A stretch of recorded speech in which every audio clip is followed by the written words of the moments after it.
What is up, Janksters? It's your boy Graham, also known as HamHawks42 on the internet, and today we're looking at another Kamigawa spoiler card, and that card is one that I think is very interesting, and it is going to be, it's reminiscent of an old Mirrodin card called Platinum Angel, except it doesn't work quite as well as Platinum Angel, and we're going to explain why. And that card is Cloudsteel Kirin. So Cloudsteel Kirin is very interesting. It is a 3/2 flyer for 3, 2 and a white, which isn't too bad, but it has equipped creature has flying, and you can't lose the game, and your opponents can't win the game.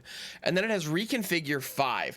This is a very weird card that can only exist in Kamigawa Neon Dynasty because of the reconfigure mechanic, which we have not talked about yet on this podcast. So I'm going to go into a little brief explanation as to how this works if you haven't been paying attention. So reconfigure is on artifact creatures that are also equipment. I know that doesn't make sense, but it will.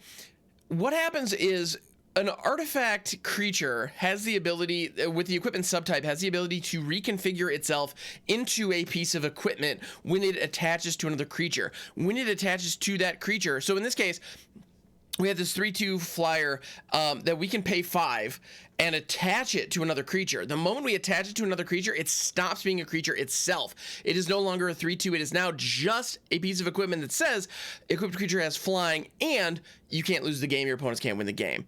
So it becomes an equipment with that ability on it. There are other ones that are a little more straightforward, but I want to talk about this one specifically because it has some unique implications and some weird ways to manipulate it. We've seen some other cards that have this type of effect, like Book of Exalted Deeds and, well, Platinum Angel, as previously mentioned, that are very powerful, and we've seen cool ways that they can be, or we've seen, let me not even say cool, we have seen ways in which they can be abused.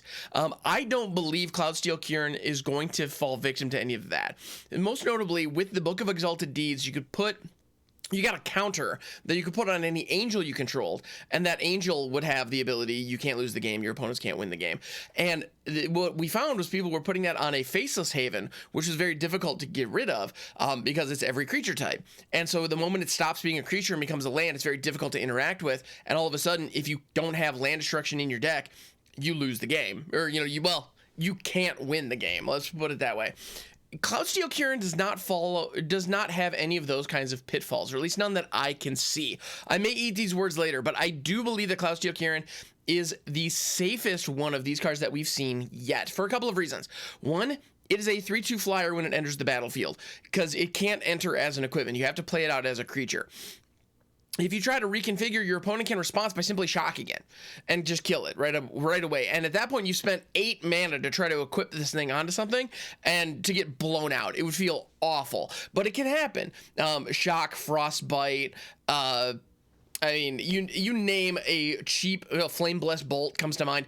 Anyway, there are a ton of cheap instant speed ways to blow this thing up and completely prevent it. Also, that's it being a 2 toughness creature. That's one thing. In addition to being a 2 toughness creature, it also is an artifact creature, which means anything that can destroy an artifact or enchantment, like any disenchant effects, any shatter effects, anything that can just blow up an artifact can hit this thing. A Braid can hit it, whether it's equipped or not. And so that's one way that this thing can just get immediately trounced. So I believe that this is going to be very easy to interact with, to the point where I don't expect to see any play. I will be shocked if Cloudsteel Kirin makes its way into any meaningful decks. And I know what you're thinking. Wait a minute. What if you equipped it onto a Toski, for example? So you equip Cloudsteel Kirin onto Toski, all of a sudden, the equipped creature has indestructible, and you can't lose the game, your opponents can't win the game. All right. That is good, because if I try to wipe the board or I try to remove Toski, all of a sudden, unless I'm using Vanishing Verse or some kind of exile effect, then I can't get rid of it. And so that is one of the better ways to work with Cloudsteel Kirin. But unless you jump through some other hoops to give Toski hexproof, or to do, but there are a lot of things you can do to save the creature and make it very difficult for the creature to survive. However, there's still the problem that any artifact removal will get rid of Cloudsteel Kirin, and the moment it's not equipped, the creature no longer has that ability. So the moment you blow up the equipment, if your life total is already below 0 or at 0, then all of a sudden you just lose the game on the spot because the equipment was blown up. Also, you'll note that the Cloudsteel Kirin does not have the ability you cannot lose the game and your opponents cannot win the game. I cannot stress that enough. Cloudsteel Kirin is not a Platinum Angel. If it is not equipped, that text is not in play. Like, it only works if it is equipped, and it's reconfigure 5. That is an incredibly conservative equipment cost.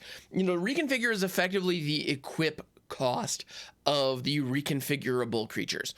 So I think this card is interesting. I think it's fun. I think it is a great case study as far as how reconfigure functions. But at the end of the day, this is a 3/2 flyer for 3 with a late game potential to help stall a game in your favor for a little while. But I don't think it has the potential to lock your opponent out the way that other instances of this effect do have. Yeah, Book of Exalted Deeds, to be completely honest, I didn't see the Book of Exalted Deeds Faceless Haven combo coming. That was a very intense use of that card that, to be honest, the devs may not have seen coming. And unless there is a card in Kamigawa that maybe I haven't seen yet personally, whether it's been spoiled or not, that has, if equipped, this creature and all equipment attached to it have hexproof or something like that. Barring that, I don't expect Cloudsteel Kirin to have any kind of staying power. Like, I frankly, I don't think this is a particularly good card. I think it's an interesting, fun, janky card that I'm going to try to build around, but I'm going to try to build around it because I love building janky, weird, fun decks, not because I think it's going to be a dominant force in the game. But it's an interesting card, nonetheless. It's also a Kirin. Kirin is a creature type that we've seen from Kamigawa in the past. Although, interestingly enough, this one is like a mechanized Kirin, whereas in the past, Kirin were all spirits, if I recall correctly. So it's interesting to see that even the Kami have been, and we've seen this with some other elements of Kamigawa as well. This isn't new necessarily. The idea that the Kami and the machines, the technology, have kind of joined forces and become one. I think it's cool. So I think Cloudsteel Kirin is an interesting card. It's neat. It's fun. But it's not great, so don't get your hopes up. But thank you so much for hanging out. Thank you for watching this video and for listening to this podcast. I appreciate you. This has been an episode of the Overthinking MTG podcast. I realized I didn't say that at the top. And if you enjoy this, please hit that like and subscribe button. It helps a ton, and it helps grow the channel if you're watching on the YouTube channel. If you're listening on the podcast, please leave a 5-star review in your podcast app of choice. Thank you so much, and I'll catch you on the next one.